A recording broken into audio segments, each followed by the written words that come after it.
ಯಾಕೆ ನೀವೆಲ್ಲರೂ ಇವತ್ತು ಇಲ್ಲಿದ್ದೀರಿ? ಯಾವ ಕಾರಣಕ್ಕಾಗಿ ನಿಮ್ಮನ್ನೆಲ್ಲ ಇಲ್ಲಿ ಸೇರಿಸಿದ್ದಾರೆ? ಮನೆಯಲ್ಲಿ ಅಪ್ಪ ಅಮ್ಮನ ಜೊತೆ ತಪ್ಪಿಸಿಕೊಂಡು ಶಾಲೆಗೆ ಬರ್ತೀರಿ, ಶಾಲೆಗೆ ಇರ್ಬೇಕಾದ್ರೆ ಅಪ್ಪ ಅಮ್ಮನ ನೆನೆಸ್ಕೋತೀರಿ. ಈಗ ಅಪ್ಪ ಅಮ್ಮ ಜೊತೆಲಿ ಒಂದೇ ವೇದಿಕೆಯಲ್ಲಿ ಇರುವುದು ಕಾರ್ಯಕ್ರಮದಲ್ಲಿ ಭಾಗವಹಿಸಿದಾಗ ಸ್ವಲ್ಪ ಕಷ್ಟ ಆಗುತ್ತಲ್ವಾ? ನಿಮ್ಗೇನೋ ಕೈಕಾಲು ಕಡ್ಡಾಗುತ್ತೆ, ಚೇಷ್ಟೆ ಮಾಡಕ್ಕಾಗಲ್ಲ, ಮಾತಾಡಕ್ಕಾಗಲ್ಲ, ತರಲೆ ಮಾಡಕ್ಕಾಗಲ್ಲ. ಹೌದಾನೆ? ಹೇಳ್ಬೇಕು, ಹೌದು ತಾನೆ? ಆಗ ನಿಮ್ಮ ಅಪ್ಪ ಅಮ್ಮನಿಗೆ ಗೊತ್ತಾಗುತ್ತೆ. ಬಹಳ ಸಂತೋಷ. KGF ತಾಲೂಕಿನಲ್ಲಿ ತಾಯಿಯಲ್ಲಿರೋ ಪೋಷಕರು ಬಂದಿದ್ದೀರಿ. ಚಂದ್ರೇಗೌಡರು ಹೇಳಿದಾಗೆ ಸಂಖ್ಯೆ ಕಡಿಮೆ ಇರಬಹುದು, ಆದ್ರೆ ಸಂಖ್ಯೆ ಬಹಳ ಮುಖ್ಯ ಅಲ್ಲ. ಏನ್ ಬಹಳ ಮುಖ್ಯ ಅಂದ್ರೆ ಕ್ವಾಲಿಟಿ, ಗುಣಾತ್ಮಕತೆ ಅನ್ನೋದು ಬಹಳ ಮುಖ್ಯ. ನಾನು ಮೊದಲಿಗೆ ಪೋಷಕರಿಗೆ ಮತ್ತು ವಿದ್ಯಾರ್ಥಿಗಳಿಗೆ ಹಾಗೂ ಈ ಭಾಗದ ಈ ಕ್ಷೇತ್ರದ ಎಲ್ಲ ಉಪಾಧ್ಯಾಯರಿಗೆ, ಶಿಕ್ಷಕರುಗಳಿಗೆ ಜಿಲ್ಲಾಡಳಿತ ಪರವಾಗಿ ಪೂರ್ವವಾದಂತಹ ಅಭಿನಂದನೆಗಳನ್ನ ಸಲ್ಲಿಸಲಿಕ್ಕೆ ಬಯಸ್ತೇನೆ. ನಮ್ಮಲ್ಲಿ ಪರೀಕ್ಷೆಗಳು ಅಂತ ಹೇಳಿದ್ರೆ ಇದರಿಂದ ತಲೆ ಒಳಗಡೆ ಹುಳ ಬಿಟ್ಟಿದ್ದಾರೆ. ಭಯ, ಹೆದರಿಕೆ, ಏನಾಗ್ಬಿಡುತ್ತೋ, ಆತಂಕ, ಹಿಂಜರಿಕೆ, ಸಂಕೋಚ ಇವೆಲ್ಲವೂ ಕೂಡ ಜೊತೆ ಸೇರ್ಕೊಂಡಿದೆ. ಪರೀಕ್ಷೆಗೂ ಭಯಕ್ಕೂ ಇರುವ ಸಂಬಂಧ ಅದು ಯಾರು ಕಲ್ಪಿಸ್ಕೊಂಡಿರೋದು? ರಾತ್ರಿ ಹೊತ್ತು ನಾವು ಮಲಗಿದಾಗ ಬೆಳಗಿನಲ್ಲಿ ನಾವು ಮಾಡುವ ಚಟುವಟಿಕೆಗಳು ಕತ್ತಲಲ್ಲಿ ಇದ್ದಕ್ಕಿದ್ದಂಗೆ ನಮ್ಮ ಮನಸ್ಸಿನಲ್ಲಿ, ನಮ್ಮ ತಲೆ ಒಳಗಡೆ ಏನೋ ಒಂದು ರೀತಿ ಭಯ ಅನ್ನುವ ಆತಂಕ ಶುರುವಾಗುತ್ತಲ್ವಾ? ಆ ರೀತಿಯಾದಂತಹ ಒಂದು ನೆರಳು, ಒಂದು ಛಾಯೆ ಪರೀಕ್ಷೆ ಮೇಲೆ ಇರೋದನ್ನ ನಾವು ಬಹಳ ವರ್ಷದಿಂದ ಗಮನಿಸ್ತಾ ಇದ್ದೀವಿ. ನಾನು ಪ್ರಾರಂಭದಲ್ಲಿ ಹೇಳಿದೆ, ನೀವು ಯಾಕೆ ಭಯ ಬೀಳ್ತೀರಿ ಅಂತ. ಭಯ ಬೀಳಬೇಕಾಗಿದೆ ಯಾವಾಗ? ಏನಾದ್ರು ತಪ್ಪು ಮಾಡಿದಾಗಲ್ವಾ? ಮನೆಯಲ್ಲಿ ಸುಳ್ಳು ಹೇಳಿ ನಿಮ್ಮ ಅಪ್ಪ ಅಮ್ಮಗೆ ಸಿಕ್ಕಾಕೊಂಡ್ರೆ ನೀವು ಎದುರ್ಕೋಬೇಕು. ಶಾಲೆಯಲ್ಲಿ ಓದದೆ ಅವರಿಗೆ ಹೋಮ್ವರ್ಕ್ ಅಥವಾ ಏನೋ ಒಪ್ಪಿಸದೆ ಹೋದ್ರೆ ಸಹಜವಾಗಿ ಸ್ವಲ್ಪ ಭಯ ಇದ್ದೇ ಇರುತ್ತೆ ಅಲ್ವಾ? ಇನ್ನೇನಾದ್ರು ತಪ್ಪು ಮಾಡಿದಾಗ ಮಾತ್ರ ಇರಬೇಕು. ಇಲ್ಲದೆ ಹೋದ್ರೆ ನೀವು ಭಯ ಪಡಬೇಕಾದಂತ ಪ್ರಮೇಯವೇ ಇಲ್ಲ ಅನ್ನೋದು ನನ್ನ ಒಂದು ಮಾತು. ನಿಜ ತಾನೆ? ಸೊ ಹಾಗಾಗಿ ನಿಮಗೆ ಅಲ್ಲಿ ಮುಂದೆ ಬಂದಿದ್ದಾರೆ, ಪರೀಕ್ಷೆ ಅಂದ್ರೆ ಅದು ಭಯ ಅಲ್ಲ, ಪರೀಕ್ಷೆಯನ್ನ ನಾವೆಲ್ಲರೂ ಸಂಭ್ರಮಿಸೋಣ ಅಂತ. ಏನು ಸಂಭ್ರಮಿಸೋದು? ಹಬ್ಬ ಬಂದ್ರೆ ಸಂಭ್ರಮಿಸ್ತೀವಿ, ಫಂಕ್ಷನ್ ಮಾಡಿದ್ರೆ ಖುಷಿ ಪಡ್ತೀವಿ, ಅದೆಲ್ಲ ಓಕೆ. ಪರೀಕ್ಷೆನೂ ನಾವು ಸೆಲೆಬ್ರೇಟ್ ಮಾಡಬಹುದಾ? Can we celebrate our exams? Yes, we can celebrate exams also ಅನ್ನೋದು ಇವತ್ತಿನ ಒಂದು ಪ್ರಮುಖವಾದಂತಹ ಒಂದು ಮಾತು ಅಥವಾ ಒಂದು ಸಂದೇಶ ಅಂತ ಬೇಕಾಗಿ ತಗೊಳ್ಳಿ. ಹೇಗೆ ಸರ್ ಅದು? ಮುಂದೆ ಪರೀಕ್ಷೆ ಇದೆ, 34-35 ದಿನ ಇದೆ, ನಾವು ಅಷ್ಟು ಓದಬೇಕು, ಗಣಿತ ಓದಬೇಕು, ಸೈನ್ಸ್ ಓದಬೇಕು, ಒಂದೊಂದ್ಸರಿ ಕನ್ನಡವೇ ತಲೆ ಕತ್ತೋದಿಲ್ಲ, ಇಂಗ್ಲಿಷ್ ಅಂತೂ ಗಂಟಲು ಬರುತ್ತೆ, ಕೆಳಗಡೆ ಇಳಿಯದೇ ಇಲ್ಲ. ಹೌದಾ ಇಲ್ವೋ? ಈ ತರ ನೀವು ನಿಮ್ಮಲ್ಲಿ ಆದಂತಹ ಕೆಲವು ಭಾವನೆಗಳನ್ನ ರೂಢಿಸ್ಕೊಂಡ್ಬಿಟ್ಟಿದ್ದೀರಿ. ದಯಮಾಡಿ ಅವೆಲ್ಲ ತೆಗೆದುಬಿಟ್ಟು ನಿಮ್ಮ ಮನಸ್ಸನ್ನ ಓಪನ್ ಬುಕ್ ಅಂತ ಹೇಳ್ತೀವಲ್ಲ, ಮುಕ್ತವಾಗಿ ಇಟ್ಕೊಳ್ಳುವ ಪ್ರಯತ್ನವನ್ನ ಮಾಡಿ. ಮುಂದೆ ಏನೋ ಒಂದಿದೆ ಅನ್ನುವ ಭಯ ಇದೆಯಲ್ಲ, ಅದನ್ನ ತೆಗೆದಾಕ್ಬಿಡಿ. ನಿಮ್ಗೆ ಕುವೆಂಪು ಅವರ ಹೆಸರು ಗೊತ್ತಲ್ವಾ? ಕುವೆಂಪು ಅವರ ಹೆಸರು ಗೊತ್ತು, ಕೇಳಿದಿರಿ, ಓದಿದಿರಲ್ವಾ? ಅವ್ರು ಹೇಳ್ತಾ ಇದ್ದಾರೆ ಏನಂತಂದ್ರೆ, ಹಿಂದೆ ಗುರುವಿದ್ದ, ಮುಂದೆ ಗುರಿ ಇತ್ತು ಅಲ್ವಾ? ಹಿಂದೆ ಗುರುವಿದ್ದ, ನಾನು ಹಿಂದೆನೂ ಗುರು ಹೇಳಿದ್ದಾರೆ, ಮುಂದೆ ಗುರಿ ಇತ್ತು, ಸಾಗುತ್ತಿತ್ತು ಸಿಂಹಗಳ ಪಡೆ, ಸಾಗುತ್ತಿತ್ತು ಸಿಂಹಗಳ ಪಡೆ. ಇಂದು ಈಗ ಹಿಂದೆ ಗುರುವಿಲ್ಲ, ಮುಂದೆ ಗುರಿ ಇಲ್ಲ, ಸಾಗುತ್ತಿದೆ ಗುರಿಗಳ ಮಂದೆ. ಇದು ಹೇಳಿ ಎಷ್ಟು ವರ್ಷ ಆಯ್ತು? ಕುವೆಂಪು ಎಷ್ಟು ದಶಕಗಳಾಯ್ತು. ಇವತ್ತು ನಾವು ನೀವೆಲ್ಲವೂ ಅದೇ ರೀತಿಯಲ್ಲಿ ಆಲೋಚನೆ ಮಾಡ್ತಾ ಇದ್ದೀವಿ ಅಂತಂದ್ರೆ ಪ್ರಾಯಶಃ ನಾವು ಯೋಚನೆ ಮಾಡುವ ರೀತಿ ಸರಿಯಿಲ್ಲ ಅಂತ ಅನಿಸುತ್ತೆ. ಹೌದಾ ಇಲ್ವೋ?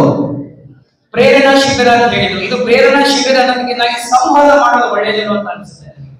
ನಾನು ನಿಮ್ ಜೊತೆ ಮಾತಾಡ್ಬೇಕು ಅಂತ ಬಂದಿದ್ದೀನಿ. ಇಲ್ಲಿಯವರೆಲ್ಲರೂ ಮಾತುಗಾರರೆ, ನಾವು ಯಾವ ಮಾತು ಇಲ್ಲದೆ ಮಾತುಗಾರರೆ, ಮಾತನ್ನು ಮಲ್ಲೆ. ಆಮೇಲೆ ಇವರು ಹೇಳ್ತಾ ಇದ್ದಾರೆ, ಅವರು ಪಾಪ SSLC ಕೂಡ ಬಹಳ ಉನ್ನತ ದರ್ಜೆಯಲ್ಲಿ ಓದಿ ಬಂದವರಲ್ಲ, ಸಿಕ್ಕ ಅವಕಾಶಗಳನ್ನು ಸದುಪಯೋಗ ಪಡಿಸಿಕೊಂಡು ಇದು ಬಹಳ ಮುಖ್ಯ. Opportunities come to your door and they knock at your door. When you are asleep inside, the opportunities will fly away, will vanish from your door. ಯಾವತ್ತೂ ಅಷ್ಟೇ ನೀವು ನೆನಪಿಟ್ಕೋಬೇಕು, ನನ್ನ ಮನೆ ಬಾಗಿಲನ್ನು ಹಾಕೊಂಡ್ಬಿಟ್ಟಿದ್ದೀನಿ. ಮನೆಯ ಬಾಗಿಲಂದ್ರೆ ಕಿವಿ, ಕಣ್ಣು, ಮೂಗು ಎಲ್ಲವನ್ನು ಮುಚ್ಕೊಂಡ್ಬಿಡೋದು. ಯಾವಾಗ ಮನಸ್ಸಿಗೆ ನೀವು ಬೀಗ ಹಾಕೋತಿರೋ, ಮನಸ್ಸನ್ನ ನೀವು ತೆರೆಯಲಿರೋ, ಬೀಗ ಹಾಕೊಂಡಾಗ ನಿಮ್ಮ ಮನೆಯ ಬಾಗಿಲಿಗೆ ಕದದ ಹತ್ರ ಬಂದು ಅವಕಾಶಗಳು ಕದ ಕಟ್ಟುತ್ತವೆ. ಅವಕಾಶಗಳು ನಿಮ್ಮ ಮನೆಯ ಬಾಗಿಲಿಗೆ ಬಂದು, ನಿಮ್ಮ ಹೃದಯದ ಬಾಗಿಲಿಗೆ ಬಂದು, ನಿಮ್ಮ ಮನಸ್ಸಿನ ಬಾಗಿಲಿಗೆ ಬಂದು ಕದವನ್ನ ತಟ್ಟುತ್ತದೆ. ಆಗ ನಾವು ಜಾಗೃತರಾಗಿರಬೇಕು, ನೀವೆಲ್ಲ ಮಾಡ್ಕೋಬೇಕು. ಪರೀಕ್ಷೆ, ಭಯ, ಅವಕಾಶ ಇವೆಲ್ಲ ಸರಿ. ಸರ್, ಶಾಲೆಯಲ್ಲಿ ನಾನು ರಿವ್ಯೂ ಮಾಡುವಾಗ ನೋಡ್ತೇನೆ, 2 ವಿಷಯಗಳನ್ನ ಅವರು ನನಗೆ ಹೇಳ್ತಾರೆ. ಒಂದು, ವಿದ್ಯಾರ್ಥಿಗಳ ತಂದೆ ತಾಯಿಯರಿಗೆ ಮಕ್ಕಳನ್ನ ಅವ್ರ ಮೇಲೆ ಒಂದು ರೀತಿಯಾದ ನಿಯಂತ್ರಣ ಇಲ್ಲ, ಅಥವಾ ಪೋಷಕರ ಅಸಹಕಾರ ಉಪಯೋಗಿಸಿದ್ದಾರೆ. ಯಾಕೆ ಮಕ್ಕಳಲ್ಲಿ ಒಂದಷ್ಟು ಕಡಿಮೆ ಪ್ರಮಾಣದಲ್ಲಿ ಓದ್ತಾ ಇದ್ದಾರೆ ಅಥವಾ ಕಡಿಮೆ ಅಂಕಗಳನ್ನು ಗಳಿಸ್ತಾ ಇದ್ದಾರೆ? ಪೋಷಕರ ಅಸಹಕಾರ ಅಂದ್ರೆ ತಂದೆ ತಾಯಿಯರು, ಹೆತ್ತವರು ಸಹಕಾರ ಕೊಡ್ತಾ ಇಲ್ಲ ಅಂತ ಒಂದು. ಇನ್ನೊಂದು, ಮಕ್ಕಳಲ್ಲಿ ನಿರಾಸಕ್ತಿಯನ್ನು ಬಗ್ಗೆ ಉಪಯೋಗಿಸಿದೆ. ಡಿಸ್ಇಂಟ್ರೆಸ್ಟ್ ಅಮಾಂಗ್ ದ ಚಿಲ್ಡ್ರನ್, ಮಕ್ಕಳಲ್ಲಿ ಇಂಟ್ರೆಸ್ಟ್ ಇಲ್ಲ. 2ನೇ ಪ್ರಶ್ನೆಗೆ ಉತ್ತರ ಮೊದಲು ಕೊಟ್ಬಿಟ್ಟಿದ್ದೀನಿ. If the children are not interested, it is not because of the child, it is because of the teachers. It is the duty of the teachers to make your class and lessons interesting for a child. And if you cannot make it, then there is something wrong in your attitude, in your approach, in your technique, and in your teaching pedagogical skills. ಅದನ್ನ teachers ಗಳು ಅರ್ಥ ಮಾಡ್ಕೋಬೇಕು. ಒಂದು subject ಬಗ್ಗೆ ನನಗೆ ಆಸಕ್ತಿ ಬರಬೇಕು ಅಂದ್ರೆ, ನನಗೆ ಆ ಟೀಚರ್ ಮೇಲೆ ನನಗೆ ಹೆಚ್ಚು ಗೌರವ ಬರಬೇಕು ಅಂದ್ರೆ, ಆ ಟೀಚರ್ ಆ ಸಬ್ಜೆಕ್ಟ್ ಬಗ್ಗೆ ನನಗೆ ಪ್ರೀತಿಯನ್ನು ಹುಟ್ಟಿಸ್ತಾರೆ. ನಮಗೆ ಆ ಟೀಚರ್ ನೋಡ್ತಾ ಇದ್ದೇನೆ, ಮೇಷ್ಟ್ರು ನೋಡ್ತಾ ಇದ್ರೆ ಏನೋ ಖುಷಿ ಆಗುತ್ತೆ. ಆ ಕ್ಲಾಸ್ ಕೂತ್ಕೋಬಾರ್ದು ಅಂತ ಮನಸ್ಸು ಬರುತ್ತೆ, ಆ ಕ್ಲಾಸ್ ಕೂತ್ಕೋಬೇಕು ಅಂತ ಅನ್ಸುತ್ತೆ. ಊಟದ ಸಮಯ ಆಗಿರುವೆ, ಇಲ್ಲ ಸರ್ ಒಂದು ಅರ್ಧ ಗಂಟೆ ಮಾಡಿ ಸರ್ ಅಂತ ಹೇಳ್ಬೇಕು ಅನ್ಸುತ್ತೆ. ಯಾಕೆಂದ್ರೆ ಆ ಟೀಚರು ಆ ಸಬ್ಜೆಕ್ಟ್ ನ ಅಷ್ಟೊಂದು ಆಸಕ್ತಿದಾಯಕವಾಗಿ ಮಾಡ್ತಾರೆ. ಹೌದಾ ಇಲ್ವಾ? That means the interest of the child is rooted to the teacher. The ability of teacher is very important. ಅದನ್ನ ಟೀಚರ್ಸ್ ಜೊತೆ ನಾನು ಮಾತಾಡ್ಕೋಬೇಕು. 2ನೇದೇನಪ್ಪ ಬಹಳ ಮುಖ್ಯವಾದಂದ್ರೆ ನಮ್ಮ ಪೋಷಕರ ಅಸಹಕಾರ ಅಂತ ಹೇಳಿ. ನನಗೆ ಬಹಳ ಸಂದರ್ಭಗಳಲ್ಲಿ ನಗು ಬರುತ್ತೆ. ನಾನು ಹಿಂಗೆ ಇದೇ ರೀತಿ ಮೈಸೂರಿನಿಂದಾಗ ಒಂದು ಕಾರ್ಯಕ್ರಮಕ್ಕೆ ಹೋಗಿದ್ದೆ. SSLC PUC ನಲ್ಲಿ ಹೆಚ್ಚು ಮಾರ್ಕ್ಸ್ ತಗೊಂಡವರಿಗೆ ಅದನ್ನ ಸನ್ಮಾನಿಸುವ ಕಾರ್ಯಕ್ರಮ ಇದೆ. ಸನ್ಮಾನ ಕಾರ್ಯಕ್ರಮ ಎಲ್ಲ ಆಯಿತು. ಆದ್ಮೇಲೆ ಮುಗಿಸ್ಕೊಂಡು ಹೋಗುವಾಗ ಒಂದು ತಾಯಿ ಓಡಿ ಬಂದು ಸ್ವಲ್ಪ ಬೇಜಾರಿದ್ರು. ಮಗಳಿಗೆ ಬಂದು ಮನೆಗೆ ಬೈತಾ ಇದ್ರು. ನಾನು ಯಾಕೆ ಬೈತಾ ಇದ್ದೀನಿ ಅಂತ ಓಡಿ ಬಂದ್ರು. ನನಗೆ ಒಂದು ಕಂಪ್ಲೇಂಟ್ ಮಾಡಿದ್ರು. ಸರ್ ನೋಡಿ, ನಮ್ಮ ಮಗಳು ಎಷ್ಟು ಮಾರ್ಕ್ಸ್ ಕಡಿಮೆ ತಗೊಂಡಿದ್ದಾಳೆ. ನಾನು ಏನಾಯ್ತಮ್ಮ, ಏನಂತ ಅಪರಾಧ ಏನ್ ಮಾಡಬೇಕು ಮೊದಲು? ನೀವು ಬೈಯೋಷ್ಟು, ಸಿಟ್ಟಾಗುವಷ್ಟು ಅಥವಾ ಹೊಡೆಯೋ ಮಟ್ಟಕ್ಕೆ ನೀವು ಬೇಸರ ಪಟ್ಟುಕೊಳ್ಳುವಷ್ಟು ಅಪರಾಧ ಮಗು ಏನ್ ಮಾಡಬೇಕು? ತಾಯಿ ಹೇಳ್ತಾರೆ, ಇಲ್ಲ ಸರ್, ಅವಳು ಪ್ರಯತ್ನ ಮಾಡಿದ್ರೆ ಇನ್ನೂ ಹೆಚ್ಚು ಮಾರ್ಕ್ಸ್ ತಗೋಬಹುದಾಗಿತ್ತು, ಆದ್ರೆ ಅವಳು ಹೆಚ್ಚು ಕೊನೆಯಲ್ಲಿ ಅವಳು ಆಸಕ್ತಿ ಕೊಡಲಿಲ್ಲ. ನಾನು ಏನು ಬಹಳ ಕಡಿಮೆ ಮಾರ್ಕ್ಸ್ ತಗೊಂಡಿರ್ಬೇಕು. ಎಷ್ಟು % ಬಂದಿದೆ ನಿಮ್ಮ ಮಗಳಿಗೆ? Sir 95% sir. ನನಗೆ ನಗುಬೇಕು ಅಳಬೇಕು ಗೊತ್ತಾಗ್ಲಿಲ್ಲ. ಸರಿ, ನೀವು ಇನ್ನೆಷ್ಟು ಬರಬೇಕು ಅಂತ ನಿರೀಕ್ಷೆ ಮಾಡ್ತಾ ಇದ್ದೀರಿ ಅಂತ ಕೇಳಿದೆ. ಸರ್, ಕಷ್ಟಪಟ್ಟು ನಾನು 3-4% ಬರ್ಬೋದಾಗಿತ್ತು ಸರ್, 98-99% ಬರ್ಬೋದಾಗಿತ್ತು ಸರ್. ನನಗೆ ಅವಾಗ ಏನು ಹೇಳಬೇಕು ಗೊತ್ತಾಗಿಲ್ಲ. ಅವ್ರಿಗೆ ಆ ಕಡೆ ಕಳಿಸಿದೆ, ಈ ತಾಯಿ ಕಡೆ ಕರ್ಕೊಂಡೆ 2 ನಿಮಿಷ ಮಾತಾಡುವಾಗ ನಿಮ್ಮ ಜೊತೆಲಿ ಇರ್ತದೆ. ಮಾತಾಡಿ ಸರ್ ಅವರು, ಬೇಜಾರು ಮಾಡ್ಕೋಬೇಡಿ, ಸಣ್ಣ ಪ್ರಶ್ನೆ ಕೇಳಿಲ್ಲ. ಕೇಳಿ ಸರ್, ನೀವೇನು ಓದಿದ್ದೀರಿ? ಇಲ್ಲಿ ಬಿಡಿ ಸರ್. ಇಲ್ಲ ಹೇಳಿದೆ, ಏನು ಓದಿದ್ದೀರಿ ಸರ್? ನಾನು 8th ಪಾಸ್ ಸರ್. 8th ಎಷ್ಟು % ನಿಂದು ಅಂತ ಕೇಳಿದೆ. ಗೊತ್ತಿಲ್ಲ ಸರ್. 8ನೇ ಕ್ಲಾಸ್ ಓದಿರೋ ನೀವು, ನಿಮ್ಮ ಪರ್ಸೆಂಟೇಜ್ ಗೊತ್ತಿರೋ ನೀವು, ನಿಮ್ಮ ಮಗುವಿಂದ ಯಾಕೆ ಇಷ್ಟೊಂದು ಒತ್ತಡವನ್ನ ಏರಿ 95% ತಗೊಂಡ್ರು ಕೂಡ ನಿಮಗೆ ಸಮಾಧಾನ, ತೃಪ್ತಿ ಇಲ್ಲ. ಮಕ್ಕಳಿಗೆ ತಂದೆ ತಾಯಿಗಳು ಅರ್ಥ ಮಾಡ್ಕೋಬೇಕು, ಮಕ್ಕಳು ಮೆಷಿನ್ಸ್ ಅಲ್ಲ. They are not the machines to score marks. ಅಂಕಗಳನ್ನು ಗಳಿಸುವ ಮಷಿನ್ಸ್ಗಳಲ್ಲ ಮಕ್ಕಳು. ತಂದೆ ತಾಯಿಯವರು ಕೂಡ ಅರ್ಥ ಮಾಡ್ಕೋಬೇಕು. ನಿಮ್ಮ ಮಕ್ಕಳ ಮೇಲೆ ನೀವು ಇಟ್ಕೋಬೇಕಾಗಿರೋ ಭರವಸೆ ವಿನಃ ನಿರೀಕ್ಷೆ ಅಲ್ಲ. ನಿಮ್ಮ ಮಕ್ಕಳ ಮೇಲೆ ನೀವು ಇರಬೇಕಾಗಿರೋ ನಂಬಿಕೆ ವಿನಃ ಅತಿಯಾದ ನಿರೀಕ್ಷೆಗಳಾಗಬಾರದು. ಯಾಕೆಂದ್ರೆ ನಿರೀಕ್ಷೆ ಇಲ್ಲದೆ ಯಾವಾಗಲೂ ನಿರಾಶೆ ಇರುತ್ತೆ. ತಂದೆ ತಾಯಿಯನ್ನು ದಯವಿಟ್ಟು ಅರ್ಥ ಮಾಡ್ಕೊಳ್ಳಿ. ನಿಮ್ಮ ಮಕ್ಕಳ ಮೇಲೆ ಅನಗತ್ಯವಾದ ಒತ್ತಡವನ್ನ ಹಾಕಬೇಡಿ. ಹಾಗದ್ಬಿಟ್ಟು ಅವ್ರನ್ನ ಲೂಸ್ ಬಿಟ್ಟುಬಿಡಿ ಬರಬೇಡಿ, ನಿಮ್ಮ ಅಪ್ಪ ಅಮ್ಮನ ಬೈತಾ ಇದ್ದೀನಿ ಅಂತ. ನಂಗೆ ಗೊತ್ತು ನಿಮ್ಗೆಲ್ಲ ಒಳಗಡೆ ಖುಷಿ ಆಗ್ತಾ ಇದೆ ಅಂತ ಅಲ್ವಾ? ನಮ್ಮ ಅಪ್ಪ ಅಮ್ಮನಿಗೆ ಯಾರು ಬುದ್ಧಿನೇ ಹೇಳೋದಿಲ್ವಲ್ಲ, ನನ್ನ ಮಕ್ಕಳು ಅನ್ಕೋತಾ ಇರ್ತಾರೆ. ನಮಗೊಂದು ಟೈಮ್ ಬರುತ್ತೆ ಅಂತ ನೀವು ಅನ್ಕೋತಾ ಇರ್ತೀರಲ್ವಾ? ಹಾಗಲ್ಲ. ಇಲ್ಲಿ ನಾನು ಯಾಕೆ ಎಂಥವ್ರ ಬಗ್ಗೆ ಮಾತಾಡ್ತಾ ಇದ್ದೀನಿ ಅಂದ್ರೆ, ಮಕ್ಕಳಿಗೆ ಎಷ್ಟು ಕಲಿಲಿಕ್ಕೆ ಸಾಧ್ಯತೆ ಇದೆಯೋ ಆ ಸಾಮರ್ಥ್ಯವನ್ನ ನಾವು ನೀವು ಅರ್ಥ ಮಾಡ್ಕೋಬೇಕು. ಆ ಸಾಮರ್ಥ್ಯ ಮೀರಿ ಮಕ್ಕಳು ಇನ್ನೇನು ಮಾಡಕ್ ಆಗೋದಿಲ್ಲ. ಹಾಗಂತ ಮಕ್ಕಳು ನೀವು ಕೂಡ ನಮ್ದು ಇಷ್ಟೇ ಸಾಮರ್ಥ್ಯ ಅಂತ ನೀವು ಡಿಸಿಷನ್ ತಗೊಳ್ಳಂಗಿಲ್ಲ. ನಾನು ನಿಮ್ಮಲ್ಲಿ ಕೇಳ್ಕೊಳ್ಳೋದೇನಂದ್ರೆ, ನೀವು if you are really if you are really sincere, if you are really honest, ನಿಮಗೆ ನಿಜಕ್ಕೂ ನಿಮ್ಮ ತಂದೆ ತಾಯಿಗಳ ಮೇಲೆ ಗೌರವ, ಪ್ರೀತಿ, ಕಾಳಜಿ ಇದ್ರೆ ನೀವು 100% ಎಫರ್ಟ್ಸ್ ನೀವು ಹಾಕಬೇಕು. ನೀವು ಕೊಡುವ ಪ್ರಯತ್ನ ಅದು 80%, 80%, 90% ಆಗಬಾರ್ದು. The effort should be 100%. ಅದು ಹಾಕ್ಲಿಕ್ಕೆ ಸಾಧ್ಯವಾ? ಮಕ್ಕಳು ನಿಮ್ಮ ಎಫರ್ಟ್ 100% ಆಗ್ಲಿಕ್ಕೆ ಸಾಧ್ಯವಾದರೆ ಮಾತ್ರ ಆಗ ಪೇರೆಂಟ್ಸ್ಗಳು ಖುಷಿಯಾಗಿರ್ತಾರೆ, ತಂದೆ ತಾಯಿಗಳು ಕೂಡ ನಿಮ್ಮ ಮೇಲೆ ಭರವಸೆ ಇಟ್ಕೋತಾರೆ. ನಾನು ಅವ್ರಿಗೆ ಹೇಳಿದೆ, ನೀವು ಭರವಸೆ ಇಟ್ಕೊಳ್ಳಿ ಅಂತ. ಆ ಭರವಸೆ ಇಟ್ಟುಕೊಳ್ಳುವ ರೀತಿಯಲ್ಲಿ ನೀವು ಕೂಡ ಪ್ರಯತ್ನವನ್ನ ಮಾಡಬೇಕು, ಬೇಡವಾ? ಹೌದಾ ಇಲ್ವೋ? ನಮ್ಮ ಮಕ್ಕಳು ಹೊರಗಡೆ ಹೋಗಿ ಸಂಜೆ ಬರ್ತಾರೆ, ಬೆಳಿಗ್ಗೆ ಹೋಗಿ ಸಂಜೆ ಬರ್ತಾರೆ ಎನ್ನುವ ನಂಬಿಕೆಯನ್ನು ನಮ್ಮ ತಾಯಿ ತಂದೆ ಕಾಯ್ತಾರಲ್ಲ, ಆ ಕಾಯುವಿಕೆಯ ಆತಂಕವನ್ನ ಕಡಿಮೆ ಮಾಡಬೇಕಾಗಿದ್ದು ಮಕ್ಕಳ ಕೆಲಸ, ಜವಾಬ್ದಾರಿ. ಹೌದಾ ಇಲ್ವೋ? ಅಪ್ಪ ಅಮ್ಮ ಬರೀ ಪ್ರೀತಿ ಕೊಡ್ತಾರೆ, ಅದರೊಳಗೂ ತಂದೆ ಜವಾಬ್ದಾರಿ ಕಲಿಸ್ತಾರೆ. ಆದ್ರೆ ನಾವು ನೀವು ಮಕ್ಕಳುಗಳು ಏನ್ ಮಾಡಬೇಕು? ಆ ಪ್ರೀತಿ ಜವಾಬ್ದಾರಿಯನ್ನು ಒಟ್ಟಾಗಿ ತಗೊಂಡು ನೀವು ಮುಂದೆ ನಡೀತಕ್ಕಂಥ ನಿಮ್ಮ ದಾರಿಯನ್ನು ಸುಗಮ ಮಾಡ್ಕೋಬೇಕು. ಸೊ ಇಲ್ಲಿ ನಾನು ಏನ್ ಹೇಳಿ ಬಯಸ್ತಾ ಇದ್ದೀನಿ ಅಂದ್ರೆ, ಇವತ್ತು ನಾನು 20 ವರ್ಷದಿಂದ 25-30 ವರ್ಷದಿಂದ ಮಕ್ಕಳಿಗೆ ಮಾತಾಡಿದಷ್ಟು ಸುಲಭ ನನಗೆ ಗೊತ್ತು. ನಿಮಗೆ ಯಾವ್ದ್ರ ಮೇಲೆ ಆಕರ್ಷಣೆ ಜಾಸ್ತಿ ಇದೆ ಅನ್ನೋದು ನಮ್ಗೆ ಗೊತ್ತು, ಎಲ್ಲಾ ಟೀಚರ್ಸ್ ಗೊತ್ತು.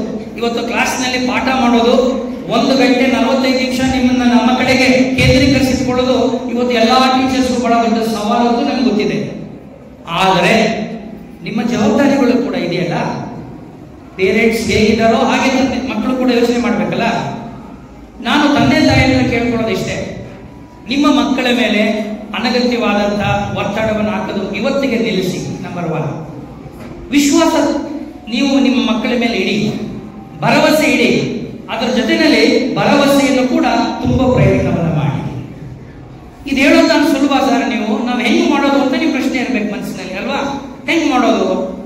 ನಾನು ನಿಮ್ಗೆ ಎರಡು ಉದಾಹರಣೆಗಳು ಕೊಡ್ತೀನಿ, ಆಮೇಲೆ ನಾನು ನಿಮ್ಗೆ 2 ವಿನಂತಿಯನ್ನು ಮಾಡ್ಕೊತೀನಿ. ಎಲ್ಲಾ ಪೇರೆಂಟ್ಸ್ ಇದ್ದೀರಿ ನೀವು, ನಿಮ್ಗೆಲ್ಲರೂ ಒಂದೇ ಮನಸ್ಸಲ್ಲಿರೋದು ಆಸೆ ಏನಪ್ಪ ಅಂದ್ರೆ, ಸರ್ ನಾವು ಕಷ್ಟಪಟ್ಟರು ಪರವಾಗಿಲ್ಲ, ನಮ್ಗೆ ಬಟ್ಟೆ ಕಟ್ಟಿಕೊಂಡ್ರು ಪರವಾಗಿಲ್ಲ, ಉಪವಾಸ ಇದ್ರೂ ಪರವಾಗಿಲ್ಲ, ನಮ್ಮ ಮಕ್ಕಳಿಗೆ ಒಳ್ಳೆ ಶಿಕ್ಷಣ ಸಿಗಬೇಕು. ಹೌದಾ ಇಲ್ವೋ? ಹೌದಾ ತಾನೆ? ಎಲ್ಲಾ ತಂದೆ ತಾಯಿಯರು ಆಸೆ ಪಡೋದಿದೆ. ಈ ಜಗತ್ತಿನಲ್ಲಿರುವ ಎಲ್ಲಾ ತಾಯಿಯ ಬಯಕೆ ಒಂದೇ, ತಂದೆಯ ಬಯಕೆ ಒಂದೇ. ನನ್ನ ಮಕ್ಕಳು ನನಗಿಂತ ಚೆನ್ನಾಗಿರಬೇಕು, ನನಗಿಂತ ಚೆನ್ನಾಗಿ ಓದಿ ಮುಂದೆ ಬರಬೇಕು, ಸಮಾಜದಲ್ಲಿ ಒಳ್ಳೆಯ ಸ್ಥಾನಕ್ಕೆ ಬರಬೇಕು ಅನ್ನುವ ನಿರೀಕ್ಷೆ ಅವ್ರಿಗೆ ಇರುತ್ತೆ. ಆ ನಿರೀಕ್ಷೆ ಬರೀ ಇಟ್ಕೊಂಡ್ರೆ ಸಾಲದು. ಆ ನಿರೀಕ್ಷೆಗೆ ತಕ್ಕಾಗಿ ನೀವು ಕೂಡ ಮನೆಯಲ್ಲಿ ಒಂದು ವಾತಾವರಣವನ್ನು ಸೃಷ್ಟಿ ಮಾಡಬೇಕು. ಹೇಗೆ ಸೃಷ್ಟಿ ಮಾಡೋದಾದ್ರೆ, ಈಗ ನಿಮಗಿರೋದು 34-35 ದಿನ, ಈಗಾಗಲೇ ನಿಮ್ಮ ಮಕ್ಕಳು ಓದ್ತಾ ಇದ್ದಾರೆ, ನೀವು ಗಮನಿಸ್ತಾ ಇದ್ದೀರಿ. ನಿಮ್ಮ ಮಕ್ಕಳು ಎಲ್ಲಿ ಹೋಗ್ತಾರೆ, ಎಲ್ಲಿ ಬರ್ತಾರೆ, ಒಂದು ದಿನದಲ್ಲಿ ಎಷ್ಟು ಗಂಟೆ ಓದ್ತಾರೆ ಅನ್ನೋದು ಏನಾದರೂ ನೀವು ಗಮನಿಸಿದ್ದೀರಾ? ದಯವಿಟ್ಟು ಇವತ್ತಿಂದ ಗಮನಿಸಕ್ಕೆ ಶುರು ಮಾಡಿ. ಅಟ್ಲೀಸ್ಟ್ ಬೆಳಿಗ್ಗೆ 1-2 ಗಂಟೆ, ರಾತ್ರಿ 3 ಗಂಟೆ 3-4 ಗಂಟೆ ಹೇಳ್ತಾರೆ, ಅಷ್ಟೇ, ಜಾಸ್ತಿ ಹೇಳೋದಿಲ್ಲ ಅವರು. ದಿನಕ್ಕೆ ಒಂದು 3-4, 4-5 ಗಂಟೆ ನೀವು ಓದಿದ್ರೆ ಸಾಕು. ನಮ್ಮ ಮಕ್ಕಳು ಓದ್ತಾ ಇದ್ದಾರ ಅನ್ನೋದಾದ್ರೂ ನೀವು ಮಾನಿಟರ್ ಮಾಡಕ್ ಸಾಧ್ಯನಾ? ನಮ್ಮ ತಂದೆ ತಾಯಿಯಲ್ಲಿ ಏನ್ ಬಂದ್ಬಿಟ್ಟಿದೆ ಅಂದ್ರೆ, ನಮ್ಮಲ್ಲಿ ಒಂಥರ ಟೇಕನ್ ಫಾರ್ ಗ್ರಾಂಟೆಡ್, ಅತಿಯಾದ ಆತ್ಮವಿಶ್ವಾಸ ಇರಬೇಕು. ನಾವು ಶಾಲೆ ಕಳಿಸ್ತೀವಿ ನಮ್ಮ ಮಕ್ಕಳನ್ನ, ಟೀಚರ್ಸ್ ಜವಾಬ್ದಾರಿ ಕಟ್ರಿ, ನಮ್ಮ ಜವಾಬ್ದಾರಿ ಅಲ್ಲ. ದಯವಿಟ್ಟು ಆ ರೀತಿಯ ಧೋರಣೆ ಇಟ್ಕೋಬೇಡಿ. ನಿಮ್ಮ ಜವಾಬ್ದಾರಿ ಮಕ್ಕಳನ್ನ ಶಾಲೆಗೆ ಕಳಿಸಿದ ತಕ್ಷಣ ನಿಂತು ಹೋಗೋದಿಲ್ಲ, ಅಲ್ಲಿಂದ ಪ್ರಾರಂಭ ಆಗುತ್ತೆ. ಹೆತ್ತವರ ಜವಾಬ್ದಾರಿ ಮಕ್ಕಳು ಶಾಲೆಗೆ ಹೋಗ್ಲಿಕ್ಕೆ ಪ್ರಾರಂಭ ಮಾಡ್ತಾರಲ್ಲ, ಅಲ್ಲಿಂದಲೇ ಶುರು ಆಗುತ್ತೆ. ನಾವು ಇಲ್ಲ ಇವನ್ ಮನೆಯಲ್ಲಿ ಸ್ವಲ್ಪ ತುಂಟ, ಇವಳು ಸ್ವಲ್ಪ ಮಾತು ಕೇಳೋದಿಲ್ಲ, ಸೋಂಬೇರಿ, ಅಥವಾ ಅದು ಇದು ಹೋಗ್ಕೊಂಡು ಹೆಂಗೋ ಶಾಲೆಗೆ ಹೋಗ್ಬೇಡಿ, ಅಲ್ಲಿ ಮೇಷ್ಟ್ರುಗಳು ಹೆಂಗೋ ಮೇಡಮ್ಗಳೆಲ್ಲ ಹೇಳ್ಕೊಂಡು ಹೋಗ್ತಾರೆ ಅನ್ನುವಂತಹ ಧೋರಣೆಯನ್ನ ಪೇರೆಂಟ್ಸ್ ಇಟ್ಕೊಳ್ಳೋಕೆ ಹೋಗಬಾರ್ದು. ಇದು ನಾನೆಲ್ಲ ಕೇಳ್ಕೊಳ್ಳೋದು. ಇನ್ನೊಂದು ಬಹಳ ಮುಖ್ಯವಾಗಿ ನಿಮ್ಗೆ ಕೇಳ್ಕೊಳ್ಳೋದು, ನೀವೇನಾದ್ರೂ ನಿಮ್ಮ ಮಕ್ಕಳಿಗೆ ಪ್ರೀತಿಯಿಂದ ಉಡುಗೊರೆ ಕೊಡಬೇಕು ಅಂತಂದ್ರೆ, ಏನಾದ್ರೂ ಮಕ್ಕಳಿಗೆ ಪ್ರೀತಿಯಿಂದ ಗಿಫ್ಟ್ ಕೊಡಬೇಕು ಅಂತ ಅನ್ಸಿದ್ರೆ ಪೋಷಕರೇ ಏನ್ ಕೊಡ್ಬೋದು? ನೀವು ಪೇರೆಂಟ್ಸ್ ಏನ್ ಕೊಡ್ಬೋದು? ಮಕ್ಕಳು ಏನ್ ನಿರೀಕ್ಷೆ ಮಾಡ್ಬೋದು?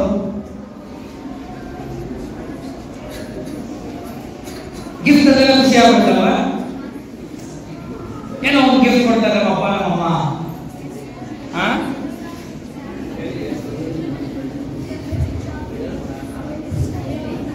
ಯಾರಾದ್ರೂ ಒಬ್ರು ಹೇಳ್ಬೋದು, ಪೇರೆಂಟ್ಸ್ ಹೇಳ್ಬೋದು, ನೀವು ನಿಮ್ಮ ಮಗುವಿಗೆ ಕೊಡಬಹುದಾದಂತ ದೊಡ್ಡ ಗಿಫ್ಟ್ ಏನು? ಓದಬೇಕು. ಆಯ್ತು, ಅದು ಆಗ್ಲೇ ಹೇಳ್ದಲ್ಲ, ನಿಮ್ಮ ಆಸೆ, ಅದು ನಿಮ್ಮ ಕಷ್ಟ, ನಿಮ್ಮ ಕಾರ್ಪಣ್ಯ, ನಿಮ್ಮ ಬಡತನ, ನಿಮ್ಮ ನೋವು, ನಿಮ್ಮ ದುಃಖ ಎಷ್ಟೇ ಇರುವೆ ನಮ್ಮ ಮಕ್ಕಳು ಚೆನ್ನಾಗಿ ಓದಲಿ ಅನ್ನೋದು ನಿಮ್ಮೆಲ್ಲ ಆಸೆ. ಏನೋ ಒಂದು ಗಿಫ್ಟ್ ಕೊಡ್ಬೇಕು ಅಂದ್ರೆ ಏನ್ ಕೊಡ್ತೀರಿ? ಧೈರ್ಯ ಕೊಡ್ಬೇಕು. ಬಹಳ ಒಳ್ಳೆ ಮಾತು ಹೇಳಿದ್ರಿ, ಧೈರ್ಯ ಕೊಡ್ಬೇಕು. ನೀವು ನನಗೆ ಹೇಳಿದ್ರೆ ಈ ಮಾತು ಕೇಳಿ, ಮಕ್ಕಳು ಈ ಮಾತು ಕೇಳಬೇಕು. ನಾನು ಇವತ್ತು ಜಿಲ್ಲಾಧಿಕಾರಿಯಾಗಿ ಮುಂದೆ ನಿಂತಿದ್ದೀನಿ. ಅನೇಕ ದೊಡ್ಡ ದೊಡ್ಡ ಉದ್ಯೋಗದಲ್ಲಿದ್ದಾರೆ. ಶಾಂತರಾಜು ಸಾಹೇಬರಿದ್ದಾರೆ, ಅವರು IPS ಮಾಡ್ಕೊಂಡು ಅವರು ಈಗ ಜಿಲ್ಲಾ ವರಿಷ್ಠಾಧಿಕಾರಿಗಳಿದ್ದಾರೆ. ನೋಡಿ, ನಮ್ಮ ತಾಯಿ ನನ್ನಷ್ಟು ಓದಿಲ್ಲ, ನನ್ನ ತಾಯಿ ನನ್ನಷ್ಟು ಓದಿಲ್ಲ, ಕಾಲೇಜ್ ಮೆಂಟ್ ಆಗಲಿಲ್ಲ, ಯೂನಿವರ್ಸಿಟಿ ಬೆರಲಿಲ್ಲ. ನಮ್ಮ ಅಜ್ಜಿ ನಮ್ಮ ತಾಯಿಯಷ್ಟು ಓದಿಲ್ಲ, ಆಕೆ ಪ್ರೈಮರಿ ಸ್ಕೂಲಿಗೆ ಹೋಗ್ಲಿಲ್ಲ, ಕಾಲೇಜ್ ಅಂತೂ ಸಾಧ್ಯನೇ ಆಗಲಿಲ್ಲ. ಹೌದಾ? ಆದರೆ ನನ್ನ ತಾಯಿ ಇಂತ ನಮ್ಮ ಅಜ್ಜಿ ಬಹಳ ಗಟ್ಟಿಗಿದ್ದಿ, ನಮ್ಮ ತಾಯಿ ಗಟ್ಟಿಗಿದ್ದಿ, ನಾನು ನಮ್ಮ ತಾಯಿ ನಮ್ಮ ಅಜ್ಜಿಯಷ್ಟು ಗಟ್ಟಿದ್ದೀನಿ ಅಲ್ಲವೇ ಅಲ್ಲ. ಯೋಚನೆ ಮಾಡಿ, ಯಾಕೆ ಅನ್ನೋದಕ್ಕೆ ಉತ್ತರ ಆಮೇಲೆ ಕೊಡ್ತೀನಿ. ನನ್ನ ತಾಯಿ ಅಷ್ಟು ಓದಿಲ್ಲ, ನನಗಿಂತ ಗಟ್ಟಿ, ಸಮಾಜ ಎದುರಿಸ್ತಾ ಇದ್ರು, 10 ಮಕ್ಕಳಿದ್ರು ಕೂಡ ಎಲ್ಲರೂ ನಿಭಾಯಿಸ್ತಾ ಇದ್ರು, ಸಂಬಂಧಿಕರು ನಿಭಾಯಿಸ್ತಾ ಇದ್ರು, ಜನಗಳು ನಿಭಾಯಿಸ್ತಾ ಇದ್ರು, ಗಂಡ ಮನೆ ಮಕ್ಕಳು ಎಲ್ಲ ನಿಭಾಯಿಸ್ತಾ ಇದ್ರು. ನಮ್ಮ ಅಜ್ಜಿ 10 ಮಕ್ಕಳು ಕೂಡ ಏನೂ ತೊಂದರೆ ಆಗದೆ ಬೆಳೆಯಿಂದ ರಾತ್ರಿವರೆಗೂ ಈ ಮನೆಯ ನಿಭಾಯಿಸ್ತಾ ಇದ್ರು. ಓದಿಲ್ಲ, ಶಾಲೆ ಕಲಿತಿಲ್ಲ, ಕಾಲೇಜ್ ಹೋಗಿಲ್ಲ. ಇದು ಸಾಧ್ಯ ಆಗಿಲ್ಲ. ಅಮ್ಮ ಹೇಳಿದ್ರಲ್ಲ, ಧೈರ್ಯ ಅನ್ನೋದು ನಮ್ಮ ಶಾಲೆಯನ್ನು ಕಲಿಸಬೇಕಾಗಿದ್ದು ದುರದೃಷ್ಟವಶಾತ್ ಕಲಿಸಲಿಲ್ಲ, ನಮ್ಮ ಶಿಕ್ಷಣ ಕಲಿಸಲಿಲ್ಲ. ಆದರೆ ನನ್ನ ತಾಯಿಗೂ ನನ್ನ ಅಜ್ಜಿಗೂ ಈ ಸಮಾಜ ಕಲಿಸಿತ್ತು, ಸಂದರ್ಭಗಳು ಕಲಿಸಿತ್ತು, ವ್ಯವಸ್ಥೆ ಕಲಿಸಿತ್ತು. ಅದು ನಾನು ನಿಮ್ಮೆಲ್ಲರಿಗೂ ಕೇಳಿಕೊಳ್ಳೋದು. ನಿಮ್ಮ ಮಕ್ಕಳಿಗೆ ಸಾಧ್ಯವಾದಷ್ಟು ಧೈರ್ಯವನ್ನು ತುಂಬಿ, ಆತ್ಮವಿಶ್ವಾಸವನ್ನು ತುಂಬಿ, ಛಲವನ್ನು ತುಂಬಿ. ದಟ್ ಇಸ್ ಒಂದು. ಇನ್ನೇನು ಕೊಡಬಹುದು?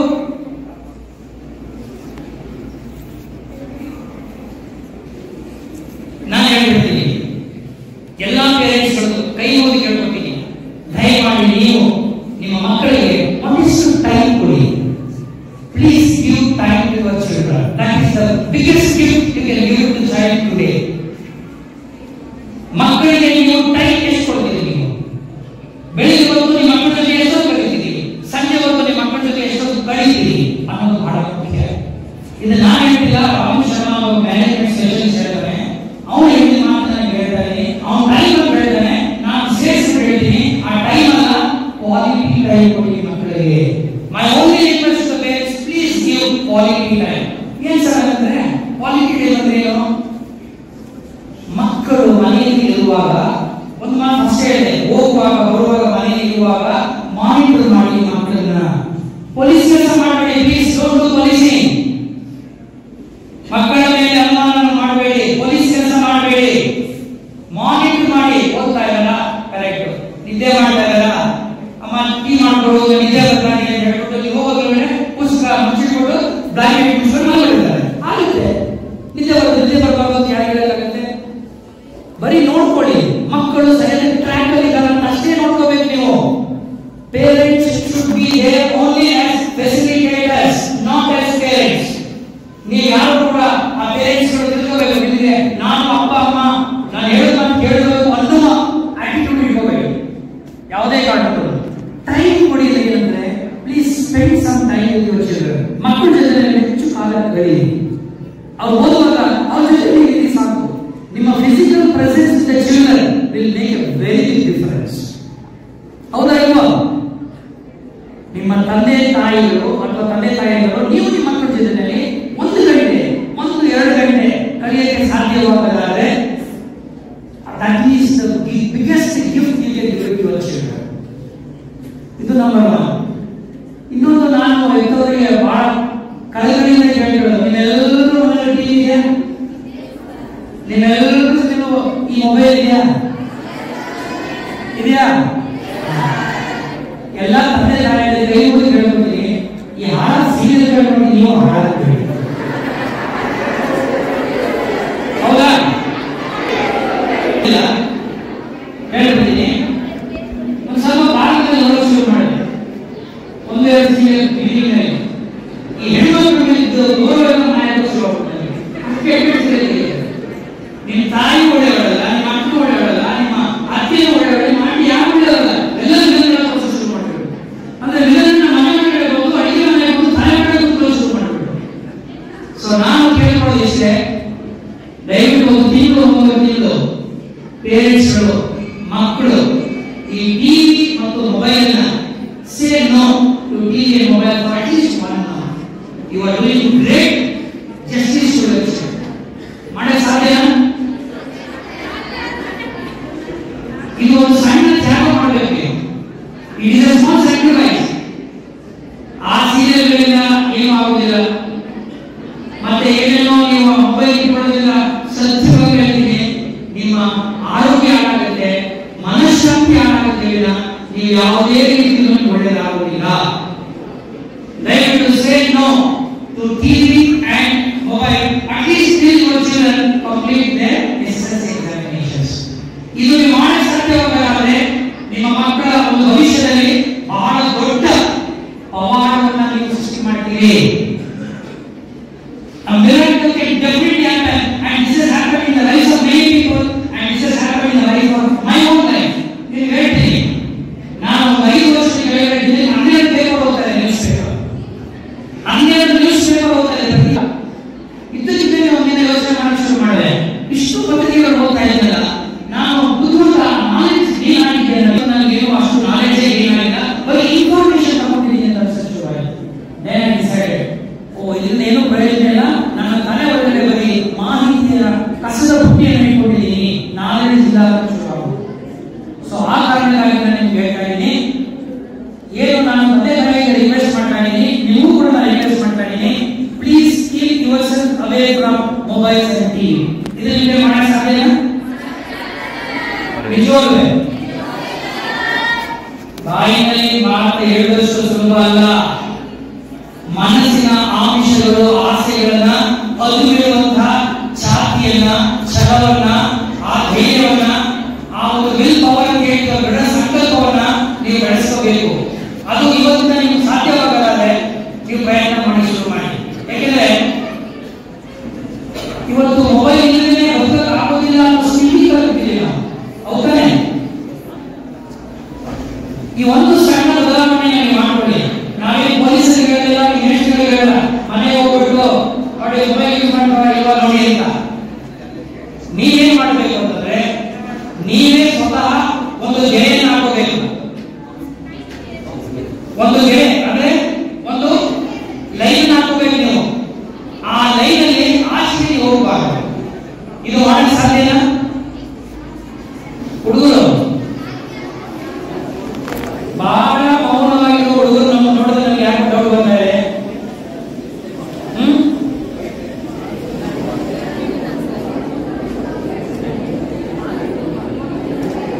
ನಾನು ನಿಮ್ಮ ರಿಸಲ್ಟ್ ನೋಡ್ತಾ ಇರುವಾಗ ನನಗೆ ಅನಿಸಿದೇನಪ್ಪ ಅಂತಂದ್ರೆ, ಹುಡುಗರಿಗೆ ಸ್ವಲ್ಪ ರಿಸಲ್ಟ್ ಸಂಖ್ಯೆ ಕಡಿಮೆ ಇದೆ.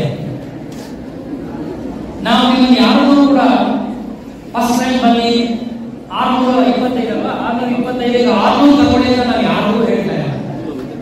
ನಾನಂತೂ ರ್ಯಾಂಕ್ ಗಳ ವಿರೋಧಿ. ನಾನು day 1 first rank, BA rank, ಯೂನಿವರ್ಸಿಟಿಗೆ MLA gold medal first rank. ಆದರೆ ನೀವೆಲ್ಲರೂ ನನಗೆ ರ್ಯಾಂಕ್ ತಗೋತೀರಿ ತಗೊಳ್ಳಿ ಅಂತ ನಾನು ಯಾರಿಗೂ ಹೇಳೋದಿಲ್ಲ. ಯಾಕೆಂದ್ರೆ ಟೀಚರ್ ಮಾತಾಡ್ತಾ ಇದ್ರು, ನಿಮ್ಮ ಬುದ್ಧಿಶಕ್ತಿಗಳು ಡಿಫರೆಂಟ್ ಆಗಿ ಲೆವೆಲ್ ಇರುತ್ತೆ ಅಂತ. ಅಷ್ಟು ಮಾತ್ರ ಅಲ್ಲ, every child is A unique creation. ನೀವು ಪ್ರತಿಯೊಬ್ಬರು ಕೂಡ ನಿಮ್ಮದೇ ಆದಂತಹ ಸಾಮರ್ಥ್ಯವನ್ನು ಉಳ್ಳವರು. ನಿಮ್ಮ ಸಾಮರ್ಥ್ಯಕ್ಕೆ ತಕ್ಕ ಹಾಗೆ ನೀವು ಕೆಲಸವನ್ನು ಮಾಡಬೇಕು. ಅಷ್ಟೇ ಎಕ್ಸ್ಪೆಕ್ಟ್ ಮಾಡ್ತೀರಾ ನಿಮ್ಮಿಂದ ರಾತ್ರೋರಾತ್ರಿ ಒಂದು ದೊಡ್ಡ ಮಟ್ಟದಲ್ಲಿ ಪವಾಡ ಆಗಬೇಕು ಅಂತ ನಿರೀಕ್ಷೆ ಮಾಡೋದಿಲ್ಲ.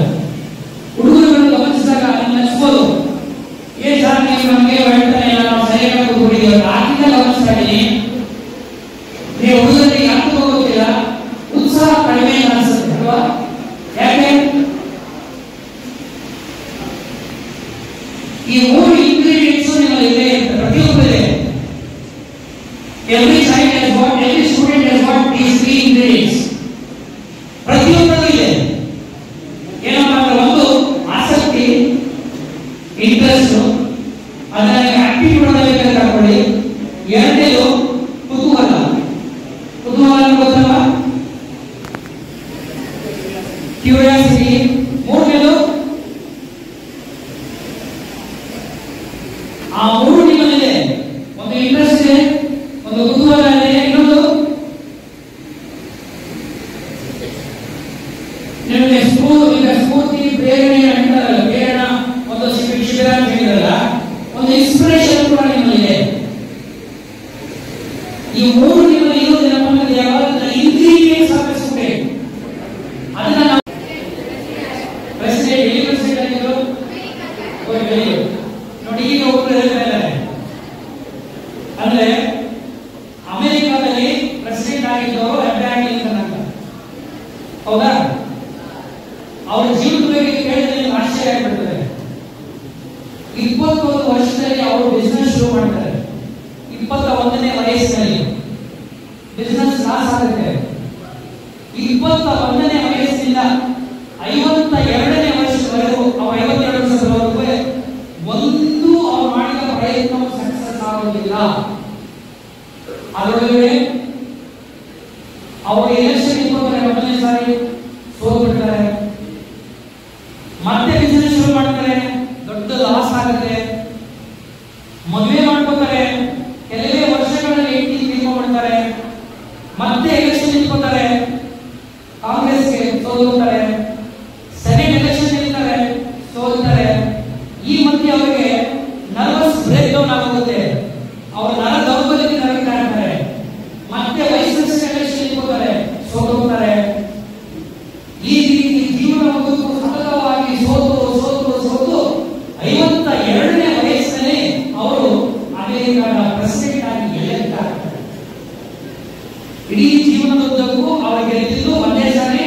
ಆದರೆ ಅವರು ಇಡೀ ಜಗತ್ತಿನಲ್ಲಿಯೇ ಮಾಡದಿರುವಂತಹ ಉತ್ತಮವಾದ ಕೆಲಸಗಳನ್ನ ಮಾಡ್ತಾರೆ. ಇವತ್ತು ನಾವು ನೆನೆಸ್ಕೋದಾಗಿದೆ ಅಂತಂದ್ರೆ ಅವರು ಇಷ್ಟೆಲ್ಲ ವೈಫಲ್ಯಗಳ ನಡುವೆಯೂ ಕೂಡ ಬಹಳ ದೊಡ್ಡ ಹೆಸರನ್ನ ಜಗತ್ತಿನಲ್ಲಿ ಮಾಡ್ತಾರೆ. ನಾನು ಯಾಕೆ ಮಾತು ಹೇಳ್ತಾ ಇದ್ದೇನೆ, ಜೀವನದ ಉದ್ದಕ್ಕೂ ನಿರಂತರವಾಗಿ ಸೋಲನೆ ಅನುಭವಿಸಿದ ವ್ಯಕ್ತಿ ಹೇಗೆ ಒಂದ್ಸಾರಿ ಜಯವನ್ನು ಕಂಡು ಇಡೀ ಜಗತ್ತು ಮೆಚ್ಚುವಂತ ವ್ಯಕ್ತಿಯಾಗಿ ಬೆಳೀತಾರೆ ಇರ್ತಾರೆ. ಇವತ್ತೇನೋ ಒಂದು ಸಣ್ಣ ಪ್ರಮಾಣದಲ್ಲಿ ನಮಗೆ ಸೋಲಾಗಿರ್ಬೋದು, ಒಂದು ಸಣ್ಣ ಪ್ರಮಾಣದಲ್ಲಿ ಮಾರ್ಕ್ಸ್ ಕಡಿಮೆ ಬಂದಿರಬಹುದು. ನೀವು ಯಾವಾಗಲೂ ನಿರುತ್ಸಾಹಿಗಳಾಗಬೇಕಾಗಿಲ್ಲ. ಪರೀಕ್ಷೆ ಅದು ಮುಗಿದೋಯ್ತಲ್ಲ, ಇದೇ it is the end of life ಸತ್ಯವಾಗಲೂ ಅಲ್ಲ. Examinations, they are not the real test to test the worth of a student ಅಂತ ಮಾತಿದೆ. ನಿಮ್ಮ ನಿಜವಾದಂತಹ ಯೋಗ್ಯತೆಯ ಸಾಮರ್ಥ್ಯವನ್ನ ಪರೀಕ್ಷೆಗಳು ಅಳೆಯೋದಿಲ್ಲ. ನೀವು ಹೇಗೆ ನಡ್ಕೋತೀರಿ, ಸಮಾಜದಲ್ಲಿ ಹೇಗಿರ್ತೀರಿ ಅನ್ನೋದ್ರ ಮೇಲೆ ನಿಮ್ಮ ಯೋಗ್ಯತೆ, ನಿಮ್ಮ ಸಾಮರ್ಥ್ಯ, ನಿಮ್ಮ ಒಳ್ಳೆತನವನ್ನ ಈ ಸಮಾಜ ಗುರುತಿಸುತ್ತೆ. ಸೊ ಆ ಕಾರಣದಿಂದ ನಾನು ವಿದ್ಯಾರ್ಥಿಗಳಲ್ಲಿ ಮತ್ತು ನಿಮ್ಮಲ್ಲಿ ಎಲ್ಲರೂ ಕೇಳಿಕೊಳ್ಳೇನಪ್ಪ ಅಂದ್ರೆ, ನಿಮಗೆ ಕೊಟ್ಟಿರುವ ಜವಾಬ್ದಾರಿಯನ್ನ ಚಾಚುತಪ್ಪದೆ ನಿರ್ವಹಿಸಿ. ನಿರಾಶರಾಗಬೇಡಿ. ಕಡಿಮೆ ಮಾರ್ಕ್ಸ್ ಬಂದಿದ್ರೆ ಇನ್ನೊಂದು ಅವಕಾಶ ಇದೆ. ನೀವು ಇಂಟರ್ನಲ್ಲಿ ಒಳ್ಳೆ ರಿಸಲ್ಟ್ ತಗೊಂಡಿದ್ದೀರಿ ಅಂತ ನೀವು ಹೇಳಿ. ಈಗ ಮೊದಲನೇ ಪ್ರಿಪರೇಟರಿ ಎಕ್ಸಾಮ್ ಮಾಡಿದ್ದೀರಿ, ಅಲ್ಲೂ ಚೆನ್ನಾಗಿ ಮಾಡಿದ್ದೀರಿ ಎಲ್ಲರೂ. ಇನ್ನೂ 2 ಪ್ರಿಪರೇಟರಿ ಎಕ್ಸಾಮ್ ಇದೆ. ಈ 2 ಪ್ರಿಪರೇಟರಿ ಎಕ್ಸಾಮ್ ನಿಮ್ಮ ಮನೆ ಮುಂದೆ ಬರೆಯತಕ್ಕಂಥ ಅವಕಾಶ. ಈ 1 ತಿಂಗಳಲ್ಲಿ ನೀವು ಒಂದಷ್ಟು ಸಣ್ಣ ಬದಲಾವಣೆಯನ್ನು ಮಾಡಿಕೊಂಡಿದ್ದಾರೆ. ನಿಮ್ಮ ಅಪ್ರೋಚ್ ಅಲ್ಲಿ, ನಿಮ್ಮ ಧೋರಣೆಯಲ್ಲಿ ತಂದೆ ತಾಯಿಗಳು ಪೂರ್ಣವಾದ ವಾತಾವರಣ ಸೃಷ್ಟಿ ಮಾಡಿದ್ರೆ ನನಗನ್ಸುತ್ತೆ ನಮ್ಮ ಜಿಲ್ಲೆಯ ಈ KGF ತಾಲೂಕಿನ ಮಕ್ಕಳು ಈ ಬಾರಿ ಅತ್ಯುತ್ತಮವಾದ ಫಲಿತಾಂಶವನ್ನು ಪಡೆಯುತ್ತಾರೆ. ಆ ಮೂಲಕವಾಗಿ ಅವರ ತಂದೆ ತಾಯಿ ಮತ್ತು ಟೀಚರ್ಸ್ಗಳಿಗೆ, ಈ ಜಿಲ್ಲೆಗೆ ಅತ್ಯಂತ ಹೆಚ್ಚಿನ ಗೌರವ ಮರ್ಯಾದೆಯನ್ನು ಪಡೆದುಕೊಳ್ತಾರೆ ಅಂತ ನಂಬಿಕೆ ನನಗಿದೆ. ಇಟ್ಕೋಬೋದ ನಂಬಿಕೆನ? ನಿಜವಾಗಿ ಇಟ್ಕೋಬೋದ? ನೀವೇನೇ ಮಾತಾಡಿದ್ರು ಒಂದು ತಿಳ್ಕೊಳ್ಳಿ, ನಿಮ್ಮ ಆತ್ಮ ಸಾಕ್ಷಿಯಲ್ಲಿ ಮಾತಾಡಿ. ನಿಮ್ಮ ಮನಸ್ಸಿನಲ್ಲಿ ಮನಸ್ಸಾಕ್ಷಿಯನ್ನ ಪ್ರಮಾಣೀಕರಿಸಿಕೊಂಡು ನೀವು ಕೆಲಸವನ್ನು ಮಾಡಬೇಕು. ನೀವು ಯಾವ ದೇವರು ನಂಬ್ತಿರೋ ನನಗೆ ಗೊತ್ತಿಲ್ಲ, ಆದರೆ ನಿಮ್ಮ ದೇವರನ್ನು ಸಾರಿ ಬರಬೇಕು ಅಂದ್ರೆ ನಿಮ್ಮಲ್ಲಿ ಆತ್ಮವಿಶ್ವಾಸ ಮತ್ತು ನಿಮ್ಮಲ್ಲಿ ಆ ಆತ್ಮ ಒಂದು ಪರಿಶೋಧನೆ ಆಗಬೇಕು. ಆತ್ಮ ಪರಿಶೋಧನೆ ಆಗಿ ಆತ್ಮ ಸಾಕ್ಷಿಯ ಬಗ್ಗೆ ನೀವು ಗೌರವ ಇಟ್ಕೊಂಡಿದ್ದಾರೆ. ಬಹುಶಃ ನನಗನ್ನಿಸುತ್ತೆ ಈ ಪರೀಕ್ಷೆ ಏನೇನೂ ಕಷ್ಟ ಅಲ್ಲ. ಎಂತೆಂದೋ ಪರೀಕ್ಷೆಗಳು ಜೀವನದಲ್ಲಿ ಬರ್ತದೆ. ಆ ಪರೀಕ್ಷೆಗಳನ್ನ ಎದುರಿಸೋಣ, ಆ ಪರೀಕ್ಷೆಗಳನ್ನ ಎದುರಿಸೋಣ. ಈ ಪರೀಕ್ಷೆ ನನಗೆ ಕೇಳಿದ್ರೆ ಯಾವುದೇ ರೀತಿಯಲ್ಲೂ ಕೂಡ ಕಂಪ್ಯೂಟರ್ ಕಡಿಮೆ ಆಗಲಿಕ್ಕೆ ಸಾಧ್ಯವಿಲ್ಲ. ನಮ್ಮ ಅಪ್ರೋಚ್, ನಮ್ಮ ಆಲೋಚನೆ, ನಮ್ಮ ಪ್ರಯತ್ನಗಳು ಪೂರಕವಾಗಿದೆ ಮತ್ತು ಆ ಪ್ರಯತ್ನಗಳು ಸಕಾರಾತ್ಮಕವಾಗಿದೆ. ಎಷ್ಟು ರಿಸಲ್ಟ್ ನೀವು ಎಕ್ಸ್ಪೆಕ್ಟ್ ಮಾಡ್ತೀರೋ ಅಷ್ಟು ರಿಸಲ್ಟ್ ನಿಮ್ಮ ಮನೆ ಬಾಗಿಲಿಗೆ ಬರ್ತಾರೆ. ಸೊ ಇದನ್ನ ನೀವೆಲ್ಲರೂ ಗಮನದಲ್ಲಿ ಇಟ್ಕೋಬೇಕು ಅಂತ ಹೇಳ್ತಾ ಒಂದು ಮಾತು ಹೇಳಿ ಮುಗಿಸ್ಬಿಡ್ತೀನಿ ಕೊನೆಗೆ. ನೀವು ನಾಳೆ ಎಕ್ಸರ್ಸೈಸ್ ಮಾಡಿಕೊಂಡು ಒಳ್ಳೆ ಪರ್ಸೆಂಟೇಜ್ ತಗೊಂಡು PUC ಮಾಡಿ ಡಾಕ್ಟರ್, ಇಂಜಿನಿಯರ್, ಆಫೀಸರ್ ಏನು ಮಾಡ್ಬೋದು. ಬಟ್ ಒಂದು ತಿಳ್ಕೊಳ್ಳಿ, ನೀವು ಎಷ್ಟೇ ಡಾಕ್ಟರ್ ಆಗಿ, ಇಂಜಿನಿಯರ್ ಆಗಿ, ಲಾಯರ್ ಆಗಿ, ಆಫೀಸರ್ ಆಗಿ ನೀವು ಒಳ್ಳೆ ವ್ಯಕ್ತಿ ಆಗದೆ ಹೋದ್ರೆ ಅದರಿಂದ ಏನೂ ಪ್ರಯೋಜನವಿಲ್ಲ. Please understand. However big the doctor you may become, however big the advocate you may become, but if you are not going to become a good human being, it's of no use at all. ಇದನ್ನ ಯಾವುದು ತಿಳ್ಕೊಳ್ಳಿ. ನಾನು ಬಹಳ ಸರಿ ಹೇಳ್ತೀನಿ, ಇವಾಗ ಹೋಗ್ಬಿಟ್ಟು America ಇನ್ನೇನು ಅನೇಕ ಜನ ಮಾತಾಡ್ತೀನಿ, ಹೇಳ್ತೀನಿ ಅವ್ರಿಗೆ, ಅಲ್ಲ ನಿನ್ನ ತಾಯಿ ಕಷ್ಟಪಟ್ಟು ನಡೆಸ್ತಾ ಇದ್ದಾರೆ, ನಿಮ್ಮ ಅಜ್ಜಿ ನಡೆಸ್ತಾ ಇದ್ದಾರೆ, ನೀನು ಅಮೆರಿಕದಲ್ಲಿ number 1 doctor, England number 1 engineer, Australia number 1 doctor, but ನಡೆದಿರೋ ತಾಯಿಗೆ ಟ್ರೀಟ್ಮೆಂಟ್ ಮಾಡೋದು ಅವನಿಗೆ ಆಗ್ತಾ ಇಲ್ಲ. ಯಾವ ಸುಖಕ್ಕೆ ತಾಯಿ ಮಗನನ್ನ ಓದಿಸಿ ಅಮೆರಿಕಾಗೆ ಮಾರಾಟ ಮಾಡಬೇಕಾಗಿಲ್ಲ? ಅಂತ ಮಕ್ಕಳು ಇದಕ್ಕೆ ನಿಂತವರಿದ್ರಿ. ನೀವು ದೊಡ್ಡ ಡಾಕ್ಟರ್ ಇಷ್ಟು ಹಣ ಸಂಪಾದನೆ ಮಾಡಿದ್ರೆ ಯಾವ ಪ್ರದೇಶದಲ್ಲಿ ನಿರೀಕ್ಷೆ ಮಾಡೋದಿಲ್ಲ. ಅವರಿಗೆ ನಾನು ಕೇಳ್ಕೊಂಡೆ, ನಿಮ್ಮ ಜೊತೆ ಪರೀಕ್ಷೆ ಬರೆಯುವಾಗ ಅವ್ರು ನಿಮ್ಮ ಜೊತೆ ಇರಬೇಕು ಅಂತ ನಾನು ನಿಮ್ಮಲ್ಲಿ ಕೇಳ್ಕೊತೀನಿ. ಓದ ತಕ್ಷಣ, ವಿದ್ಯೆ ಬಂದ ತಕ್ಷಣ, ಅಧಿಕಾರ ಬಂದ ತಕ್ಷಣ ಅಹಂಕಾರವನ್ನ ಬೆಳೆಸ್ಕೋಬೇಡಿ. ವಿದ್ಯೆ ಯಾವತ್ತು ವಿನಯವನ್ನ ಬೆಳೆಸಬೇಕೇ ವಿನ ವಿದ್ಯೆ ನಮ್ಮನ್ನ ಯಾವತ್ತು ಅಹಂಕಾರವನ್ನ ಬೆಳೆಸಬಾರದು. ಇದನ್ನ ನೀವು ಗಮನದಲ್ಲಿಟ್ಟುಕೊಂಡು ನಿಮ್ಮ ಸಾಮರ್ಥ್ಯಕ್ಕೆ ಅನುಗುಣವಾಗಿ ಧೈರ್ಯವಾಗಿ ಪರೀಕ್ಷೆಯನ್ನು ಬರೆಯಿರಿ. ಪರೀಕ್ಷೆಗೆ ನಿಮ್ಮ ಭಯ ಇರಬೇಕೇ ವಿನ ನಿಮಗೆ ಪರೀಕ್ಷೆಯ ಭಯ ಇರಬಾರದು. ಹೌದೇನೋ? ಒಪ್ಕೋತೀನಿ, ಎಕ್ಸಾಮ್ ಇದ್ದಾಗ ಒಂದು ಸಣ್ಣ ಮಟ್ಟದಲ್ಲಿ ಒಂದು ಚೂರು ಭಯ ಇರಬೇಕು. ಆ ಭಯ ನಿಮ್ಮ ಕಂಟ್ರೋಲ್ ಇರಬೇಕು, ನೀವು ಭಯದ ಕಂಟ್ರೋಲ್ ಇರಬಾರದು. You should know how to handle the fear and you should control and regulate the emotions and your fear apprehensions. Don't never ever allow your fear to control you. ನಿಮ್ಮ ಮೇಲೆ ಅವು ಸವಾರಿ ಮಾಡದೇ ಇರುವ ಹಾಗೆ ನೋಡ್ಕೋಬೇಕಾದ ಜವಾಬ್ದಾರಿ ನೀವು. ಹಾಗಾಗಿ ನೀವೆಲ್ಲರೂ ಈ ಆತ್ಮವಿಶ್ವಾಸದಿಂದ ಪರೀಕ್ಷೆಯನ್ನು ಈ ವರ್ಷ ಬರೆದು ನಿಮಗೆ ಸಮಾಧಾನ ಆಗಬೇಕು, ನಿಮ್ಮ ತಂದೆ ತಾಯಿಯರಿಗೆ ತೃಪ್ತಿ ಆಗಬೇಕು, ನಿಮ್ಮ ಟೀಚರ್ಸ್ಗಳಿಗೆ ಪಾಠ ಮಾಡಿದ್ರೆ ಅವರಿಗೆ ಸಂತೃಪ್ತಿ ಆಗುವಂತ ಒಂದು